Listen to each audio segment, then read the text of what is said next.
সম্মানিত ভাইরা আমার, পৃথিবীতে আপনি যে আমল করেন না কেন, যে আমলই করেন না কেন, সে আমলগুলি বান্দাদের জন্য, নিজের জন্য, বান্দার নিজের জন্য। আর শুধুমাত্র একটি মাত্র ইবাদত, যে ইবাদতটা বান্দা শুধুমাত্র কেবলমাত্র আল্লাহ রাব্বুল আলামিনের জন্য করে থাকে।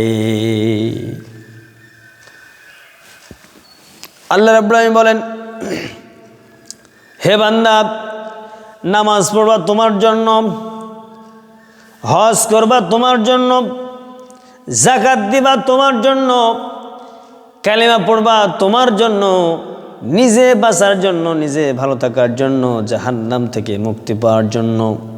কিন্তু একটি মাত্র আমি ইবাদত দিয়ে দিলাম, একটি মাত্র আমি আমল দিয়ে দিলাম, যে আমলটা শুধু বান্দা করবে আমি আল্লাহ রাব্বুল আলামিনের জন্য। ইবাদতটা কি? দুনিয়ার বুকে আপনি নামাজ পড়বেন, মানুষ আপনাকে দেখবে যে হ্যাঁ এই লোকটা নামাজ পড়ে। আপনি যাকাত দেবেন, দুনিয়ার সব মানুষ জানতে পারবে ওই লোকটা যাকাত দিল। আপনি দান করবেন, সাদাকা করবেন, যাকে দিলেন সেই ব্যক্তি জানতে পারবে, সেই ব্যক্তি বুঝতে পারলো এই ব্যক্তিটা আমাকে দান করলো বা সাদাকা দিল। অন্যান্য ভালো আমল করবেন, লোকজনদেরকে খাওয়াবেন, এতিম মিসকিন অসহায় হতদরিদ্র অসহায় দুস্থ এতিম অসহায়দেরকে আপনি খাওয়াবেন। সব দেখতে পাবে বান্দারা, মানুষ সব দেখতে পাবে, সব বুঝতে পারবে। কিন্তু একটা মাত্র ইবাদত রয়েছে, যে ইবাদতটা আল্লাহ রাব্বুল আমিন ছাড়া দুনিয়ার কোনো মানুষ দেখা সম্ভব নয়। সে ইবাদতটা হলো মাহে রমজানের রোজা, যে রোজা আমরা পালন করছি। সম্মানিত ভাইয়েরা আমার, আমার আলোচনা যারা শুনছেন অবশ্যই বুঝতে পারছেন, অবশ্যই দেখতে পেতেছেন, অবশ্যই শুনতে পেতেছেন। আমার ভাইরা, একজন মানুষ যদি রোজা না রেখে যদি বলে আমি রোজা আছি, রোজা রাখছি, আমি রোজা আছি, আমি ক্লান্ত হয়ে গেছি, ওই মানুষের, বাহিরের মানুষের কোনো রকম বোঝার কোনো টেংরি নাই, বুঝতে পারবে না, জানতেও পারবে না সে রোজা আছে কি না। কেবলমাত্র শুধুমাত্র আল্লাহ রাব্বুল আমিন ছাড়া এই বিষয়টা বোঝার মতো কারো ক্ষমতা নেই। এই জন্য আল্লাহ রাব্বুল আমিন বলেছেন, কোনো বান্দা যদি আমার জন্য রোজা রাখে, বান্দা আমার জন্য রোজা রাখলো আর আমি বান্দার জন্য হয়ে গেলাম, সুবহানাল্লাহ, উজজি বিহি। আল্লাহ রাব্বুল আমিন বলছেন, কোনো বান্দা যদি আমার জন্য রোজা রাখে, আমার সন্তুষ্টির জন্য, আমাকে ভয় করে, তাকওয়া অর্জন করার জন্য, ভীতি অবলম্বন করার জন্য যদি কেউ রোজা রাখতে পারে, আল্লাহ রাব্বুল আমিন বলছেন আমার জন্য যদি রোজা রাখতে পারে, আমি আল্লাহ রাব্বুল আমিন ওই বান্দার জন্য আমি আল্লাহ হয়ে যাব। সুবহানাল্লাহ। প্রথম নম্বর উপকার।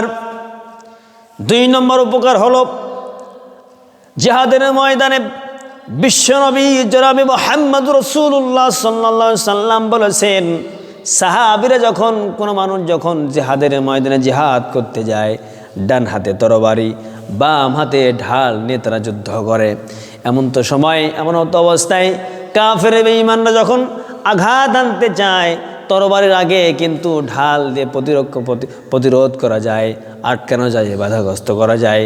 যেমনটি করে জিহাদের ময়দানে নিজের শরীরটাকে কাফের আক্রমণ থেকে ঢাল দিয়ে যেইভাবে মানুষ, যেইভাবে সাহাবীরা যোদ্ধা যেইভাবে নিজেকে সেভ করে, আল্লাহ রাব্বুল আমিন হাবিব বলেছেন, কোনো ব্যক্তি যদি রোজা রাখতে পারে, ওই ব্যক্তিটা যেন সে রোজা রাখলো আর তার রোজাটা তার জন্য ঢাল হয়ে গেল জাহান্নামের আগুন থেকে।